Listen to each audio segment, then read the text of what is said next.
এই যে স্বাধীন দেশ, একটা পতাকা পর্যন্ত এই পাইপটার মধ্যে লাগানো প্রয়োজন মনে করে নাই? সেটা হচ্ছে যে ওয়াশরুমের ভিতরে পানি নাই।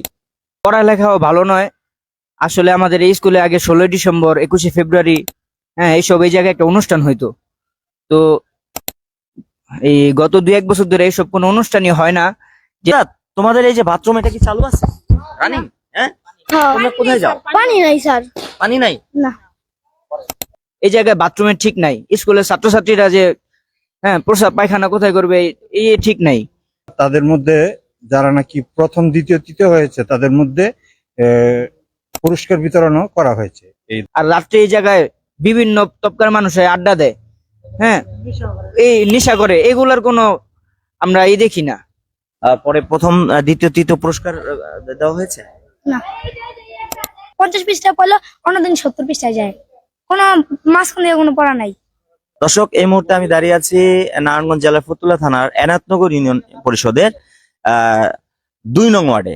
2 নং ওয়ার্ডে আপনারা জানেন 66 নং শাসনগাঁও সরকারি প্রাথমিক বিদ্যালয় অবস্থিত। এই বিদ্যালয়ের আজকের 16ই ডিসেম্বর বিজয় দিবস উপলক্ষে কি কি আয়োজন রয়েছে আমরা একটু দেখাতে চাই। আমাদের সঙ্গে যুক্ত হয়েছে, আমরা আসার কিছুক্ষণ আগে এখানে ছাত্রছাত্রীদেরকে নিয়ে বিভিন্ন অনুষ্ঠান পরিচালিত হয়েছে। আমরা এসে যতটুকু জানতে পেরেছি, আর কি কি অনুষ্ঠান সামনে আছে কিনা বা কোনো অনুষ্ঠান কি কি হয়েছে আমরা একটু বিস্তারিত জানতে চাই প্রধান শিক্ষকের কাছ থেকে। আসসালামু আলাইকুম, ভালো আছেন? আসসালামু আলাইকুম, ভালো আছি। আমি প্রধান শিক্ষক, 66 নং শাসনগাঁও সরকারি প্রাথমিক বিদ্যালয়। আমাদের এখানে আমরা অনুষ্ঠান শুরু করছি 10টায়। আমাদের ক্লাস 1 থেকে 5 পর্যন্ত বাচ্চারা এসেছিল। তাদের মধ্যে চিত্রাঙ্কন প্রতিযোগিতা, রচনা লেখা, কবিতা লেখা, গান ইত্যাদি ইত্যাদি অনুষ্ঠানের আয়োজন করা হয়েছিল। এবং তাদের মধ্যে যারা নাকি প্রথম দ্বিতীয় তৃতীয় হয়েছে তাদের মধ্যে পুরস্কার বিতরণও করা হয়েছে। ধন্যবাদ। সামনে আজকে আর কি কোনো প্রোগ্রাম আছে বা অনুষ্ঠান আছে? না, আজকে আর কোনো প্রোগ্রাম নেই। ওকে, কতজন অংশগ্রহণ করেছিল আজকে? আজকে অংশগ্রহণ করেছিল প্রায় 100 জনের মতো। 100 জনের মতো।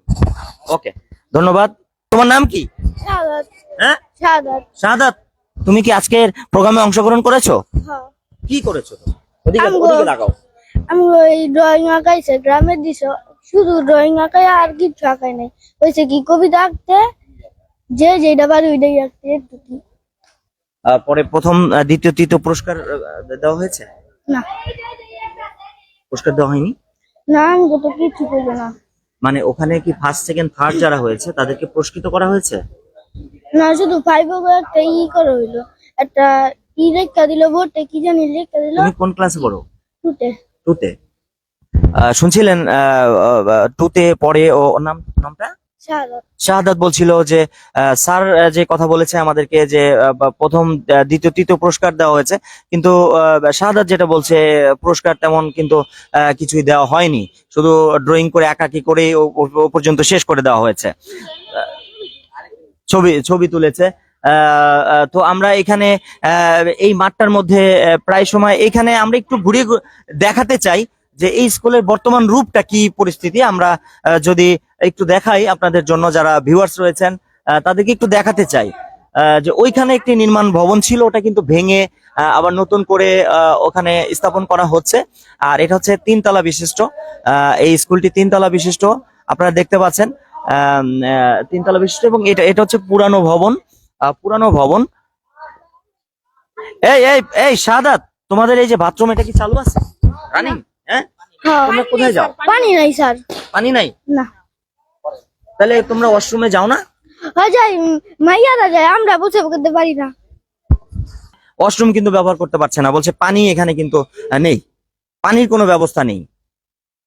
তো আপনারা এই কমেন্টসে জানান, আসলে এখানে পানির ব্যবস্থা না থাকলে বাচ্চারা কোথায় ওয়াশরুমে যাবে, কোথায় যাবে? এটা কি বাইরে যে কোথাও যাবে? এটা বাইরে গেলে তো হারিয়ে যাওয়ার একটা সম্ভাবনা রয়েছে। ক্লাস কি তোমাদের হয় ঠিকঠাক? না, ঠিকঠাক হয় না। হয় না? বলো। ঠিকঠাক ভাবে কোনো ক্লাসই নেওয়া হয় না স্কুলে। তুমি কোন ক্লাসে পড়ো? ক্লাস 5-এ। 5-এ? তোমার নাম? মোহাম্মদ আরাফাত। আরাফাত, ক্লাস ঠিকঠাক মতো হয় না? জি না। স্যার কি প্রতিদিন আসে? স্যার, হেড স্যার আসে কিছু, ধরেন এই যে আজকে ধরেন 50 পৃষ্ঠা পড়লো, অন্যদিন 70 পৃষ্ঠায় যায়। কোনো মাঝখানে কোনো পড়া নাই, পড়ার কোনো সিরিয়াল নাই। আসসালামু আলাইকুম রহমতুল্লাহ। আসলে আমাদের তো এখন পড়ালেখাও ভালো নয়। আসলে আমাদের এই স্কুলে আগে 16ই ডিসেম্বর, 21শে ফেব্রুয়ারি, হ্যাঁ এইসব এই জায়গায় একটা অনুষ্ঠান হইতো। তো এই গত 2-1 বছর ধরে এইসব কোনো অনুষ্ঠানই হয় না। যে আমাদের যে শহীদ মিনারটা আছে, এই শহীদ মিনারটার অবস্থা আগে অনেক ভালো ছিল, এখন এমন একটা অবস্থা এই জায়গায় কুকুর, বিড়াল এইসব জিনিস পোষা পায়খানা করে। তো ভাই এটা এটা কি একটা সরকারি স্কুলের একটা কি এটা পরিষ্কার পরিচ্ছন্নতা হইলে মানুষের ইমানের অঙ্গ? আর এটা একটা সরকারি প্রতিষ্ঠান, এই জায়গায় বাথরুমের ঠিক নাই। স্কুলের ছাত্রছাত্রীরা যে প্রসাব পায়খানা কোথায় করবে এই ঠিক নাই। পরে পিছনে পরিবেশ নষ্ট করে। আমরা এই জায়গায় খেলাধুলা করি, আমাদেরকে খেলাধুলা করতে আসলে স্কুলের যারা কমিটি আছে তারা আমাদেরকে বাধা দেয়। আর রাত্রে এই জায়গায় বিভিন্ন তবকার মানুষ আড্ডা দেয়, হ্যাঁ এই নেশা করে, এগুলার কোনো আমরা দেখি না, প্রতিবাদ দেখি না। রাইতে গেট খোলা থাকে।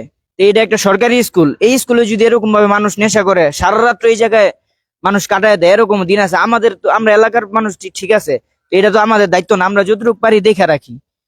আমরা খেলাধুলা করতে আসলে আমাদেরকে বাধা দেয়। আর এই জায়গায় যে মানুষ বাজে আড্ডা দেয়, নেশা পানি করে, এইগুলার কোনো প্রতিবাদ নাই। ধন্যবাদ। শুনছিলেন সোহাগের কাছ থেকে, যেখানে বেশ কিছু অনিয়ম কথা বলছিলেন। এখানে বলছিলেন আজকের এই দিনে, বিশেষ করে এই 16ই ডিসেম্বর উপলক্ষে, বিজয় দিবস উপলক্ষে, অন্তত যারা এই দেশের জন্য জীবন দিয়েছে, এই দেশের জন্য যারা জীবন দিয়ে এই দেশটাকে স্বাধীন করেছে, তাদের কথা চিন্তা করে অন্তত আজকের এই দিনটাতে প্রধান শিক্ষক সহ কমিটি যারা রয়েছে, তারা এই জিনিসটাকে আজকে পরিষ্কার পরিচ্ছন্ন করার কথা ছিল। তারা বলছে আজকের দিনটা তদন্ত পরিষ্কার পরিচ্ছন্ন থাকবে, সুন্দর থাকবে, সুন্দর হবে। এখানে সুরকি রেখেছে, এখানে ইট রেখেছে, এখানে বালু রেখেছে, এখানে কোনো পরিবেশই নাই, এরকম বলছিলেন। এবং সবচেয়ে বড় বিষয় হচ্ছে আগের প্রতি বছর যে এখানে 16 ডিসেম্বর উপলক্ষে যে অনুষ্ঠান হতো, বাচ্চারা কত আনন্দ নিয়ে, আজকে উৎসব মুখর একটি আনন্দ তাদের ভিতরে বিরাজ করতো। ঈদের দিনের মতো খুশিতে তারা নাচতে নাচতে, হাসতে হাসতে তারা বাড়ি থেকে এখানে এসে তারা আনন্দ উল্লাস করতো। কিন্তু আজকে ওরকম কোনো পরিবেশ কিন্তু এই স্কুলটার মধ্যে দেখা যাচ্ছে না টোটালি। এবং আরেকটা বিষয় বলছিল, খুবই গুরুত্বপূর্ণ বিষয়, সেটা হচ্ছে যে ওয়াশরুমের ভিতরে পানি নাই। এটা এই যে কমিটি এবং এই যে ম্যানেজমেন্ট, আমরা শিক্ষা অফিসারের কাছে বলবো, আপনারা এই 66 নং সরকারি প্রাথমিক বিদ্যালয়ের দিকে একটু নজর দিন। এটা অবহেলিত, এটা একেবারে নজরদারির বাইরে রয়েছে বলে আমরা মনে করছি। এবং অত্র এলাকার যে মানুষজন রয়েছে, অত্র এলাকার সাধারণ মানুষ রয়েছে, তারা কিন্তু এটা মনে করছে যে এটা অবহেলিত একটি স্কুল। আপনারা এইদিকে একটু নজর দিয়ে ওয়াশরুম এবং এখানকার যে পরিবেশ, আগের সুন্দর যে পরিবেশ, সেই পরিবেশ ফিরিয়ে দিন। আমরা সেটা চাই। আমাদের ছেলে মেয়ে আজকে এখানে পড়াশোনা করছে, তারা আজকে বলছে ক্লাস হয় না এখানে ঠিকমতো এখানে ক্লাস হয় না, একদিন হলে 2 দিন হয় না, প্রথম অধ্যায় পড়িয়ে চলে যায় 7ম অধ্যায়ে, মাঝখানে গুলো আর পড়ায় না। এই যে অভিযোগ, এখানে যদি আমরা আরো কিছু গার্জেনের মতামত জানতে পারতাম, তাহলে হয়তো আরো কিছু তথ্য আপনাদের সাথে শেয়ার করতে পারতাম। আমরা বলবো আজকের লাইভটা শেষ করে দিব কিছুক্ষণের মধ্যেই। তো আমরা একটু এখানকার যে সুন্দর একটি স্কুল, এত সুন্দর একটি বিল্ডিং তৈরি করা হয়েছে, কিন্তু এখানে পড়াশোনার মান, তারপরে এই যে আজকের দিনের যে মিনারের পরিবেশ, একটা পতাকা পর্যন্ত নাই। এই যে স্বাধীন দেশ, একটা পতাকা পর্যন্ত এই পাইপটার মধ্যে লাগানো প্রয়োজন মনে করে নাই স্কুলের প্রধান শিক্ষক সহ শিক্ষার্থীরা বা কমিটি। তো এগুলো আসলে দেখতে চায় না অত্র এলাকার মানুষ। তাই প্রাথমিক শিক্ষা অফিসার থেকে শুরু করে এটার সাথে সংশ্লিষ্ট যারা রয়েছেন, তাদের কাছে আবেদন, আপনারা এই বিষয়গুলো দ্রুত সমাধান করে এটা একটি সুষ্ঠু সুন্দর একটি অবয়ব রূপ, আগের যেই রূপটা, সেই রূপটা ফিরিয়ে দেওয়ার জন্য সর্বোচ্চ দাবি জানিয়ে আজকে লাইভ আমরা এখানে শেষ করব। আমরা পুনরায় আবার হয়তোবা ফিরে আসব নতুন কোনো লাইভে, নতুন কোনো সমস্যা নিয়ে। সে পর্যন্ত সকলে ভালো থাকুন, সুস্থ থাকুন, ZTV অনলাইন চ্যানেলের সাথে থাকুন। আসসালামু আলাইকুম রহমতুল্লাহি ওয়া বারাকাতুহু।